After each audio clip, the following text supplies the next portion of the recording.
do you reverse diet without gaining weight? Did you struggle with your body image when you were a teen? How to grow in social media? Hello friends, welcome back to my channel. We're doing a little Q&A today, so I thought let's just hang out. I got my diffuser going on behind me.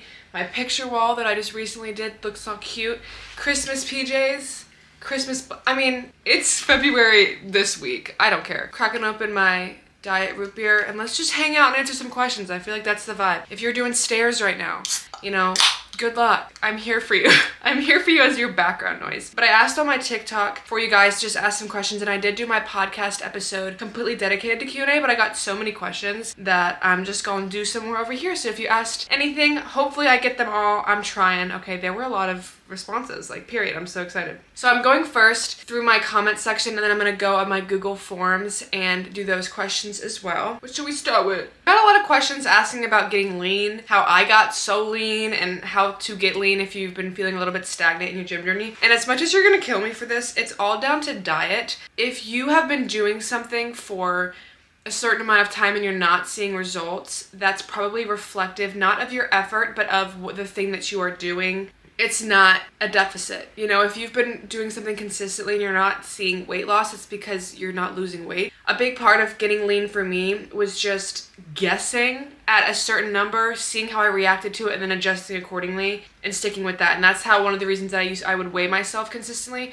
just using it as data to see how it trended, which helped me a lot, and just kind of adjusting my macros and things like that based off of my progress. Keeping a high protein deficit and training really, really hard are gonna be your two biggest things there. Somebody asked, when you go out, how do you take into account the drinks that you have and how that affects your fitness routine? And drinking in general is something that I don't do very often. I have so much fun drinking, I'm not gonna lie. It makes me feel more social. I feel like I'm a really awkward person, so it does help me in being social, but the way that I feel the next day is just, I don't know. I have a weird relationship with it where I feel like complete garbage, but I still, if I go out, I feel a pressure to do it. I think personally when I look back, so in high school, I used to drink all the time, babe, like all the time. At that same exact time in my life is when I was starting my fitness journey, and so I was getting really frustrated that I wasn't getting the results that I wanted. Alcohol is typically, if you didn't know, so there's 3 macronutrients, right? Carbs, fats, protein. Alcohol is actually the 4th macronutrient, and depending on what you order out at bars and things, it can be very dense. And even if you just stick to your clear liquor or whatever, when I would get like hammered, you're gonna overeat on other shit too, and it would just kind of lead me personally to spiral, because when I am intoxicated, typically that voice of like, hey, let's do some things that are according to our goals just is like gone out the window. So whenever I would go out, I would stick to clear liquor, things like vodka, things like tequila. I'm a tequila girl, okay? They're usually the least amount calorically, and they just require less for me to reach my point, if you will. Things like mixed drinks, like margaritas and anything blended is going to be very, very sugary. Things like wine, sugary drinks are going to make you feel like shit the next day. So try to avoid those if you can. For how it affected my fitness routine, I just stopped drinking really. I mean, I drink occasionally, like for my birthday, and if my friends come home and we're going out, I'll drink, yeah. I don't do it often enough for it to affect really my fitness goals, but there is a way to do it in terms of sticking to like shots that can help you. And maybe not that you have to earn your food or your drinks, but if I know that I'm going out on a Friday, maybe I'll throw in an extra 20 minutes of stairs just to kind of make me feel a little bit better, okay? That's not to say that you have to earn anything. That's just something that I would do that would help. Someone said favorite hobby outside the gym. I read that and I'm like, I have no hobbies. I love writing. I don't know if that is something that I've ever talked about. I'm a huge writer. Not that I fucking write books, but I've always been really, like, I find a lot of joy in reading poetry, reading other people's writing my own things down, and I love the, like, English process of finding analogies and things like that. Like, I took creative writing in high school, loved the class. I was in AP Lit, AP English always. Like, I've always been very English dominant, especially in comparison to math. So I love writing. When I get really upset, I look to find a way to get it out through the pen, if you will.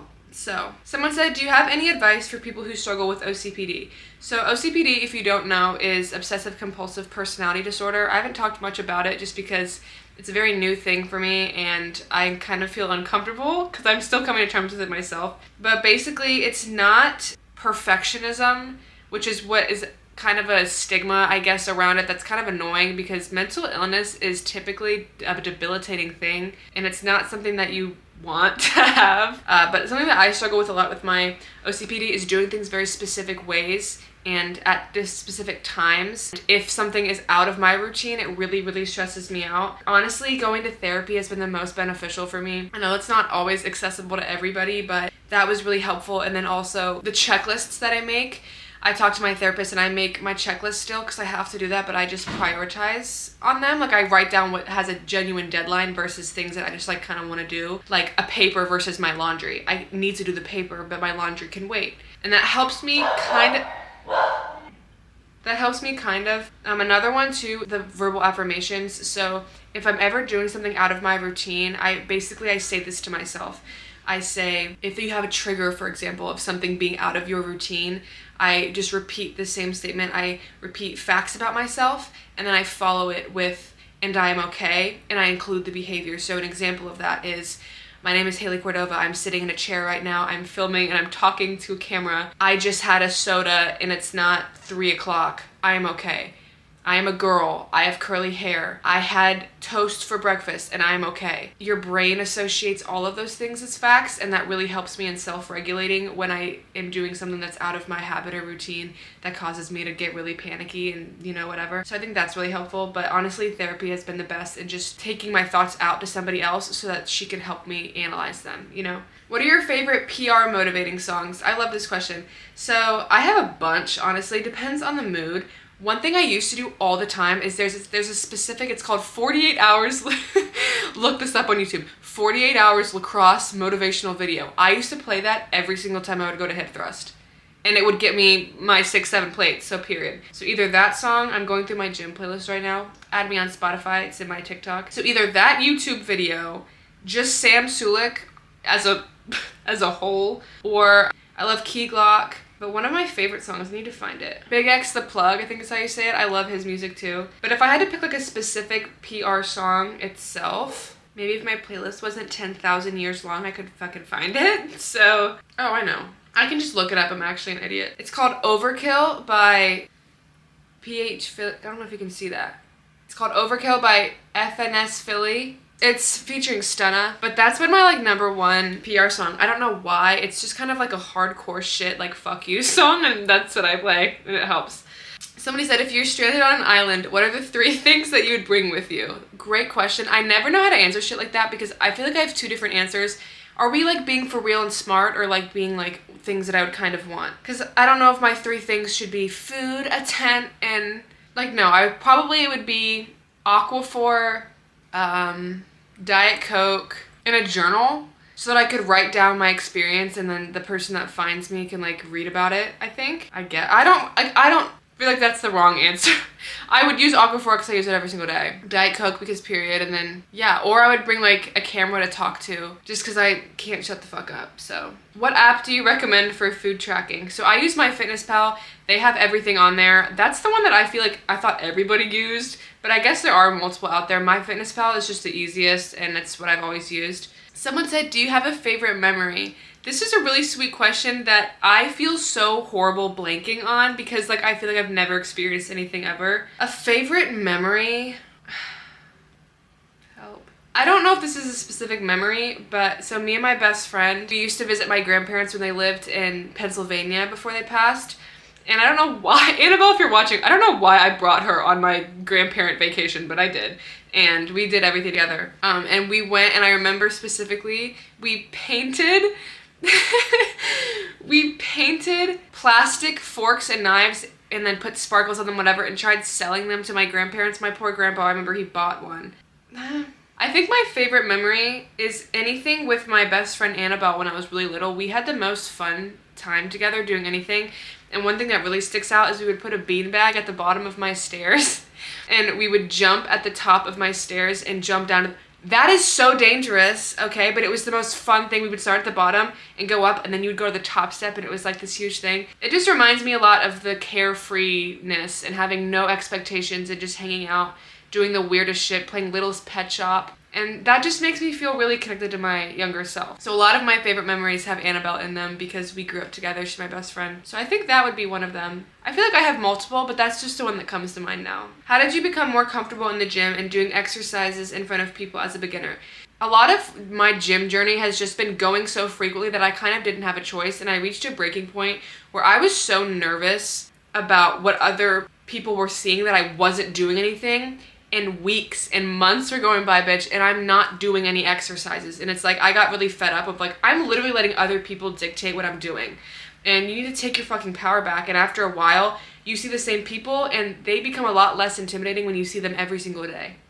You know what I mean? So I got more comfortable just through going habitually at the same time. So I saw the same people and just honestly go one day and just do the weird thing that you are so insecure about and then realize that nobody fucking cares. I don't look at other people and judge them. They're not judging me. Like, you are your own worst critic, okay? I promise. Nobody in the gym is looking at your form for as long as you think they are. And if they are, they're weirdos, okay? They're weird. Someone said, how does your perfect morning routine look like? And I responded, I said, my OCPD loves you for this. So my morning routine is the exact same every single day. I wake up at 3:30. I make my bed first thing in the morning. I journal. I have 2 different journals. One where I write down my checklist for the day, one where I write down my mental monologue, and then I get dressed. I wash my face first thing in the morning because like if I touch anything else and then I wash my face, like I don't like that, so I wash my face first. Brush my teeth, take my bee pollen, go downstairs, and this is more for like a work day. Make my breakfast, sweet potatoes and eggs, you know the vibes. The order in which I do that is very important. The first thing that I do when I'm downstairs in the kitchen is I unload my dishwasher, and then I can start making my breakfast, and then I go to work. But if it's not a work day, it's usually that same thing, just minus the going to work. But it is very much the same. I try not to go on my phone in the mornings when I can, and that is very helpful for me. I know a lot of people say that, and then I still go on TikTok, but I'm just more intentional about not being on my phone, and it does help my day a lot. Someone said, do you believe that you can be in love with 2 people at the same time? And no, I don't think that. I think that if you're truly in love with somebody, you wouldn't even think about somebody else. I think that you might love 2 people, but the reasons behind it will be different. Because if somebody truly satisfied all of your boxes, you wouldn't look for something else. You know? Platonically, I mean, yeah, I love all my friends. But in a romantic way, no. I don't think you can be in love with 2 people at the same time without sufficing some of that love of one for the other, you know? Because at least for me, when I've been in love before, you only focus on that person because that's the person that you're in love with. Like, what? I don't even understand how you would think about somebody else. That's weird. Oh, one of the biggest ones was how to grow in social media. So this is really, I've got a lot of questions on growing on social media, and I have a lot of tips for it. Number 1, if you're worried about being embarrassed, block all your friends. That's what I did. I literally have pretty much everybody from my hometown blocked when I made my TikTok account because I was like, fuck it. I don't want other people to perceive it, so they don't. Bye. But to grow on social media specifically, think about what you offer and what makes you different from everybody else. I mean this with so much peace and love. There are so many, so many creators out there. What makes you different? What do you bring to people that is different than anybody else? If you just want to post because you think you're pretty or something, like that's amazing, but people go for on social media to be educated or to be entertained, usually, or to like relate to somebody. So if you can provide that for some, like find your niche, find what makes you passionate, what you feel like you can really truly bring to the camera, to the screen, and focus on that. Also, if you're doing TikTok specifically, make a series. People like feeling like they're kind of included in things. And like my Bite for Balances series that I did on my page got a lot of attention because people could follow a journey with me and it makes people feel included. But honestly, I mean this so nicely. If you don't have something that you absolutely feel fire for and something different and something unique, don't. I don't mean that to sound mean. I'm just saying that you get what you get out of it. So if you're posting consistently, whatever, but if you're not truly passionate about it, I think you'll get burnt out very quickly. And if you're starting social media just to grow on it, that's your first problem. You know, I started my TikTok because I had so many thoughts I had to put them somewhere. But I think that if you were to start it just to get famous, like people can see through that. People can sense your energy and like the intention behind what you do is really important. So find the one thing that lights you on fire that you feel passion for and share that. And be vulnerable, be ugly, okay? Like literally just be yourself. That's such a stupid like answer, I guess, but just be yourself, be authentic, find what makes you different and highlight that. Find a way to highlight that. What is your honest thoughts about animal-based? If you were rich, what would you eat? I love this question. I think animal-based is dope. Honestly, if I was rich, I probably would eat in a similar way. I'm being so serious. In the terms of like grass-fed, cage-free eggs, I would definitely choose more environmentally friendly things that were more expensive if I had the resources for that. Animal-based in terms of like weight loss or whatever, it's calories in, calories out. There are a lot of micronutrients in animal-based products that do make you feel better, more satiated, things like that can help you in a cutting phase or growing phase, whatever it is. And I think that there are for sure benefits in red meat. I eat red meat all the time. I think it's a little excessive, the people that are like, no poison, and they got their ghee and it like, okay, let's calm down. I think it's dope. I mean, if it works for you, it works for you. I would I love steak. I would so eat that way, and eggs. Like, that's half my diet already. If I were rich, I'm sure I would eat something like that.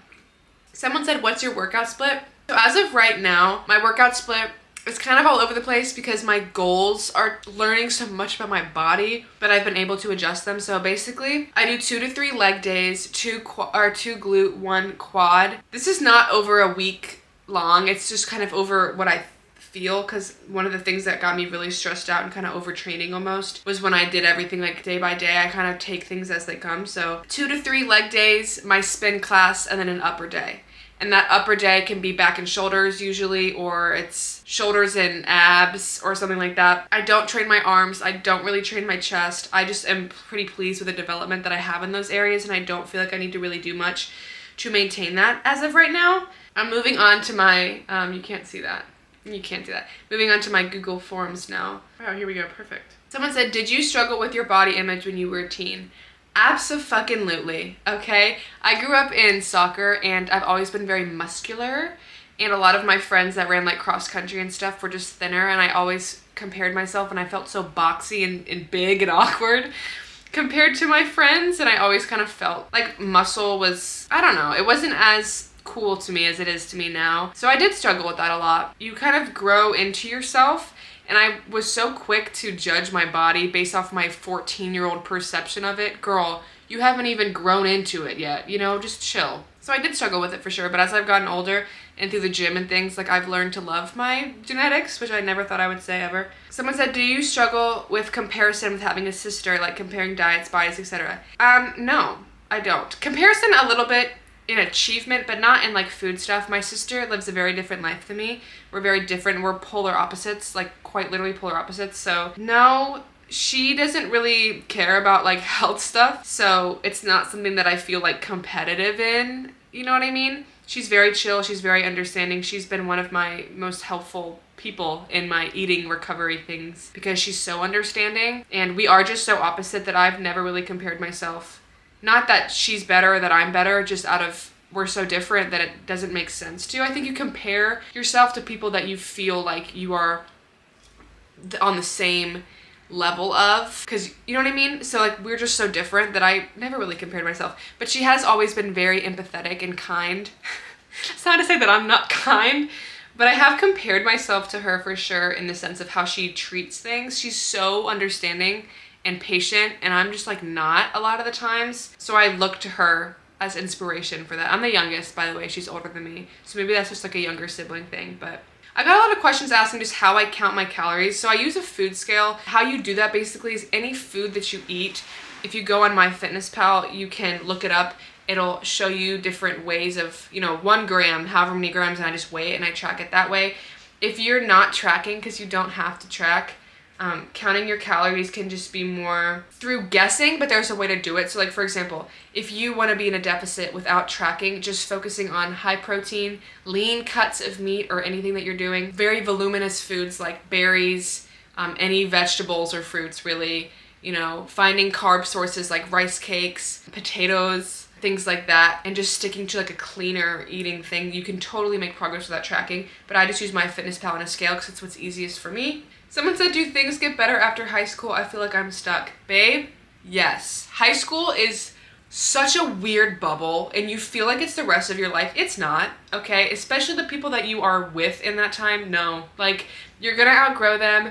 You're going to look back and be like, at 80% of the people that you were around at that time. I promise you it gets so much better. And that's something that you can't really know, I guess, until you're out of it. So just stick with it. Find comfort in the process of like, you have a routine, because once you exit high school, that societal routine is lost and it's more up to you. So enjoy your time having kind of like a fluid, structured day, if that makes sense. Because that's something I kind of miss, is just doing what I'm like supposed to be doing. Because once you graduate, what you do is up to you, and then I freak out that I'm doing the wrong thing all the fucking time. So find comfort in your routine for sure. Someone said like protein bars or powder.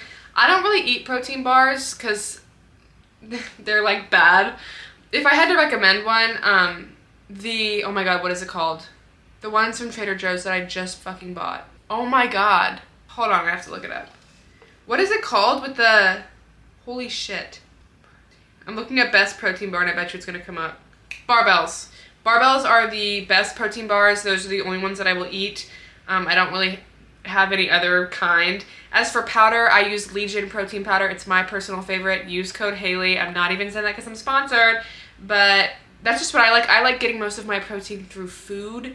It makes me feel the best. Some whey can make me feel a little bit weighed down, so I don't like look always to make protein powder, but if I had to use one, I would use the ones by Legion. Someone said, how do you deal with pre-workout stress, like feeling worried that you're not going to have a good session or feeling like you can't do it? How do you deal with the guilt? So this is where your relationship with yourself is so important. I have grown into myself so much that I trust myself, and that's given me a lot of comfort in my lifts because I know the person that I am and I know the intensity that I bring to every session. So I trust myself to train to failure because that's how I train. You know, I use myself as a proof of concept, and I think if you can get really grounded in who you are, trust that and say, you know what, I know it's going to be a good workout because I'm the one performing it. That mindset shift. Yes, I almost said mindset shit. That too, I guess. That's been very, very, very, very helpful for me in reducing my stress too, because I used to really sit there in the parking lot of legs and be a quivering little jumping bean because I'm afraid that I'm going to fuck it up. Reframe that and saying, I'm going to have a good lift because I'm performing it, I'm a hardworking person, and use your morals as grounding factors in the energy that you bring to your lift, and I think that will help a lot. That's something that helped me a lot. Someone said how to journal with a purpose. So journaling is something that I always advocate for, and I avoided it for a long time because I thought it had to have a purpose. It doesn't. My morning journal is a mental mental monologue dump. It's just literally, I am so tired. I hate this. You know, I got shitty sleep. I dreamed about the boy from 3rd grade, like most random shit ever. What that does is it just gets my mental out on paper. If I am feeling very emotionally overwhelmed, I just write down what I'm thinking. I don't write down and make it some poetry thing. I literally just write. Pick up a pen and just let your brain go. Through practice, it'll get easier in analyzing your thoughts, but it's very helpful to me in just writing down my thoughts, because then you're able to look at it and say, wow, why was I thinking something like that? That's such a negative thing, you know? And you can become more aware of your thought processes, which helps you analyze them and overcome them. I got a lot of questions asking about success. Like someone said, how to take the pressure off of yourself to be successful in everything you do. And this is something that I currently struggle with a lot. I think whenever I do something or I put out a video or whatever, I put pressure on it being the best thing ever. And that's a reflection of just a very high standard that I've set for myself. Maybe it's astrology, bitch. Okay, I'm a Capricorn. I don't know what to tell you there. I've been working with my therapist about this a lot. And I think looking at things very big picture helps me a lot. Thinking about how, you know what, just because something might not perform to a level that I would have wished it to does not take away the benefits of the thing itself. So if I post a video that I'm really, really proud of and it doesn't perform the way that I wanted, that doesn't mean that the video is a waste. It just means it didn't perform how I wanted, and I can just move on. That is not really advice. I think the pressure to be successful also pertains to how you grew up. I grew up in honors, in like the specials classes and stuff. I feel like I was raised with this super, super high standard. It set a very high precedent for everything else that I do, and I've had a hard time learning what happens if I'm not successful. And I've had many instances where I'm not. And I think it takes times of realizing when things don't fucking work, when shit hits the fan, and that nothing changed, and that the people that love me in my life still love me, whether or not a video did well, whether or not I got a good grade, whether or not I had a good lift. You know, what matters will stick with you through unsuccessful times, and I think your definition of success matters a lot too, right? So if success for you is just showing up to the gym, you're gonna be successful so much. But if your idea of success is bench pressing fucking 4 plates your first time, yeah, it's probably like you're gonna be like shit. So maybe redefine what you think of when you think of success and create a more operative definition there that you can apply, and that might help you too. Because now for me, success isn't even how my videos do, it's just putting out a certain number. I try to post every single day on TikTok. That's what success in my social media looks like. Views wise, I don't really care because that's not why I post. So I think it just matters on how you define that, and that might help you in taking some of that pressure off of yourself too. Someone said, how do I get out of a mindset of thinking about food all the time? Honestly, if you're thinking about food all the time, that's a really big sign that you're probably not eating enough. If you aren't physically stimulating your body with food, you're gonna mentally stimulate yourself. So it's probably due to food. And this person in that same thing said, even though I feel like I have a great relationship with food, I still think about it all the time and get excited for what I'm gonna eat next. That's not necessarily a bad thing. I think about food frequently through that excitement lens, which isn't a bad thing. Not every little attribute you have is a bad one. That's a really big realization that I've learned recently, is like, I would look at my individual behaviors and be like, ugh, I'm drinking a diet soda. That's okay. If you're excited about dinner, you're allowed to be excited about dinner. It's not necessarily a bad thing. If you are constantly thinking about food though, like constantly, that's probably coming out of restriction. So I think that your best bet there would be probably increasing your food, or maybe trying to shift your mindset to getting excited about it versus stressing about it, because excitement and stress are very similar, but they're different things. Someone said, what makes you feel positive and loved? How do you enforce positivity around you?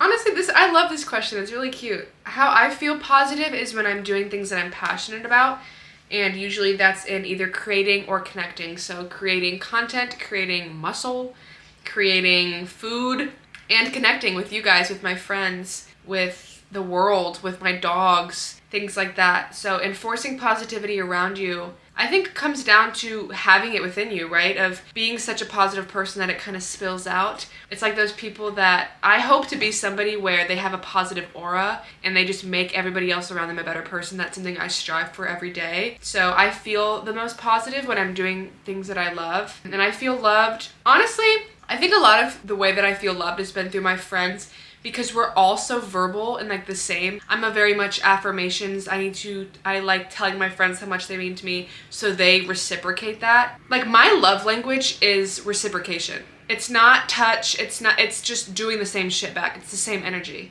You know what I mean? Someone says, when you realized enough was enough in terms of over-exercise or restriction, but breaking away from bad habits or relationships. This is a great little thing. I realized enough was enough in terms of my food when my health started to decline, which, don't wait until that's kind of the issue there, but certain things with my blood and things were happening that were obviously not good. I didn't have a menstrual cycle. It's a big sign that your body is under stress, so I kind of had to do it that way. For relationships, I think that is very subjective, but I think you have to reach, unfortunately, a breaking point. There's gonna be something that happens that slaps you in the face and that kind of makes you wake up a little bit and say, I don't like how I'm being treated. And I can definitely think of a few instances where that has happened to me. But I think just question yourself regularly, question how you feel around certain people regularly, so you don't have to wait for there to be some catastrophic moment of, oh my God, why would you say that to me? Because it will come, okay? If I've learned anything about life, it'll come and bite you in the ass if you don't question it regularly. Someone said, your opinion or advice on supplements like creatine, and if you think they actually make a difference. So creatine is naturally produced in your body. It's not a foreign substance. It's one of the most researched supplements that you can take. I would recommend it to anybody, unless for people who say that it's bad for you, they're referring to your kidneys, because it does make you hold water. As long as you're staying super hydrated, I promise you, it's not gonna be that bad. I really promise you that. Someone said, do you ever get snacky? How do you incorporate snacks into your day? I'm gonna be honest, I'm a meals person. I've learned that about myself. I like sitting down with like 3 big meals, and that's what makes me feel the best. I think that eating very frequently, small things frequently, is a cadence that works for some people, but for me, I think I don't like that because it makes me feel like I'm eating all the time. And back in when I would like smoke and stuff, and I would like binge eat it, not binge eat, but I would just overeat at night. I think that's why I'm the way that I am. I don't really know. Yeah, I'm a meals person. But in terms of incorporating snacks into your day, how do you do that? You just eat a snack. If I want something in between lunch and dinner, then I'll just eat it.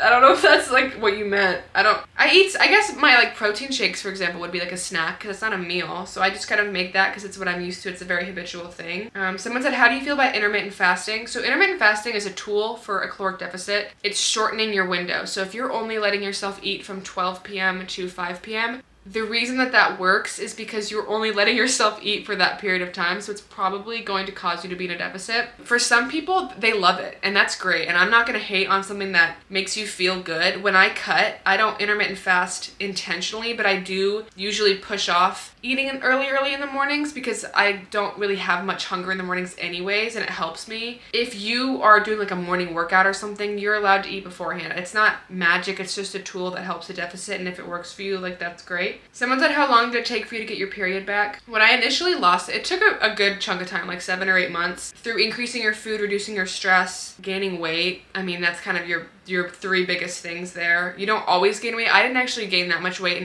in restoring my cycle, but I think stress management and increasing my food, especially your fat intake, so things like avocados, etc., are very, very helpful in that sense. I think that helped me the most. How do you deal with anxiety and stress? Very poorly. That's a great question. When it comes to anxiety, I don't know. I freak out. That is something that I don't know how to really deal with right now. When I get really anxious, I just start crying and don't know how to handle it. Hope that helps. But when it comes to stress, I think just being organized, talking to a therapist, journaling really helps me just get my thoughts out. I can kind of manage them. I'm a very plan, goal-oriented person. So if I'm looking at a sheet of paper that tells me the steps I need to do, I'll do it. And that brings me a lot of comfort, and that helps a lot. Someone said, how to get a boyfriend. Baby, you don't. You run away. You turn the other direction. No, but you don't look for one. The past relationship that I was in, I wasn't looking for one, and we just kind of, it was a very naturally born thing, and I think that that's how good relationships typically come to be, is when they're natural. If you're looking for a relationship, that means that you don't feel secure in who you are. So look inward.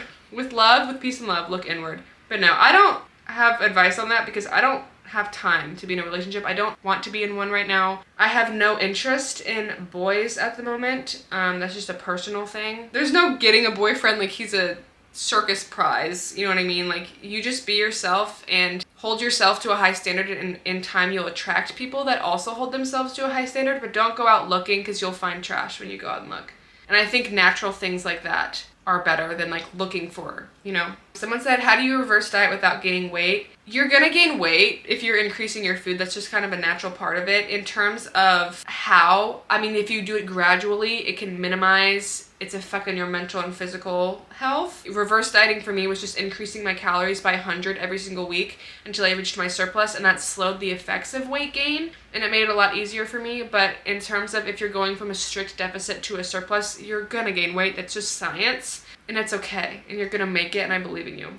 Cardio tips. Any cardio tips? So I do the stairs. A way that I pass time is I edit on the stairs, but I remember specifically I used to play Hale on the Stairmaster. Life hack. Okay, you're never gonna stress it ever again. It's the best thing ever. But yeah, cover the time always. If you can, sometimes I do it before a lift. I know that some people freak out about the order. It really doesn't matter that much. Don't ask yourself how you feel about it. If you want to do it, just fucking do it. Get your shit done and then get the fuck out of there. Something that also helps me is having a time constraint. If I have an hour to lift and I'm doing like 30 minutes of cardio, I gotta get that done so I can lift for 30 minutes. I gotta do it, you know? And that kind of helps sometimes. But I have learned to love cardio. I used to hate it, but I do really love it now. I got asked a lot of questions about bloating and if I bloat after increasing my food. I'm gonna be very honest, I don't really bloat that much. And I found through bloating, first of all, is normal. If you are somebody who's eating one bite of food and you're like swelling like a balloon, like that's probably not, you know, okay, sorry. Babe, damn. Bloating is normal, okay? It's not something to be nervous about or scared of. I think a way that I've minimized that is through chewing very, very thoroughly. Caroline? Stop texting me if you're watching this. Chewing very thoroughly, eating slowly, drinking a lot of water helps me minimize that. Walking throughout your day is really good for your digestion and just metabolizing your food. I've been asked a few times to show my bloat like after a full day of eating, and there's a reason that I haven't done that. I did it in the past a long time ago, but with so many changes in my body in the past year, because I don't really bloat that much, I just feel like it would be insensitive of me to try to like push it out. You know what I'm saying? I don't really bloat that much. It's just my body. Bloating is fine, and if you deal with that, it's okay. You're allowed to do that. Your body's filling up with food that you've put in it. That's natural. But I don't show my bloat because I don't really. And I feel like that's very much the energy of like body inclusive, and they're like hunched over so that they can show you a roll where they're like, social media is fake, and they're like pushing out to like make it look unflattering on purpose. It's like that kind of vibe to me. I don't want to do that, you know what I mean? Unless you have like a dietary issue, it is normal and it's okay, and your bloated self is not your permanent self, and the way that you look at the end of a day is after a full day of eating, like duh, you know, it's a very natural thing. A lot of people saying, how do you track while going out for food if you don't know calories or like holiday events?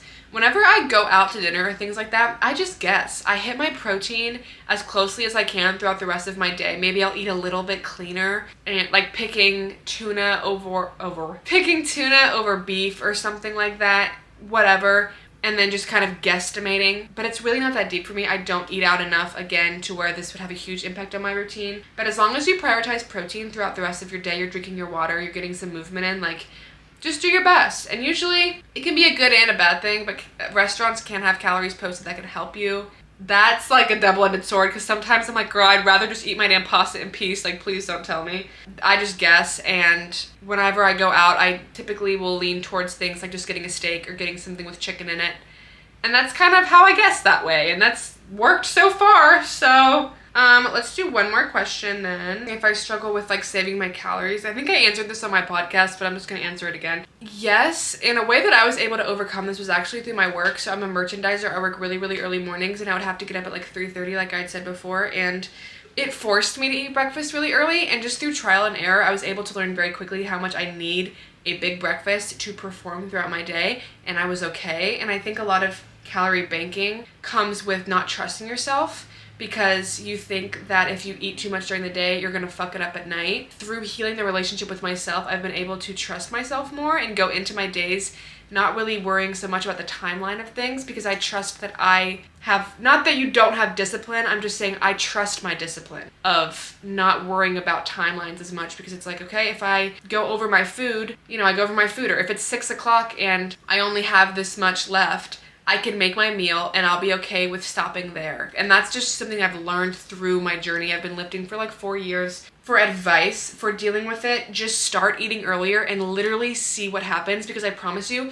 when you actually eat more regimented throughout the day, you're not even probably gonna want food as much as you think you will at night. If you don't eat all day, no shit, you're gonna overeat at night, bitch, you're starved. So try just eating earlier in your day and see how it works out for you. And maybe you learn about yourself that you do still overeat at night, and then you can kind of cross that bridge when you get there. But you have to be willing to try, and trial and error for my fitness journey has been one of just the biggest overall concepts. It's where I've learned the most, is by just fucking up a lot and doing it wrong, but learning through that. You know what I mean? Those are all my questions for today. This was really, really fun and therapeutic. This is over an hour long, so I'm gonna go edit. Let me know if you guys watched till the end. I love you guys so much. I will be vlogging this week, don't worry. I kind of took time to focus on my school shit, get my ducks in a line, if you will. Thank you for watching, and if you're doing stairs, I hope that they passed very quickly. Go get big.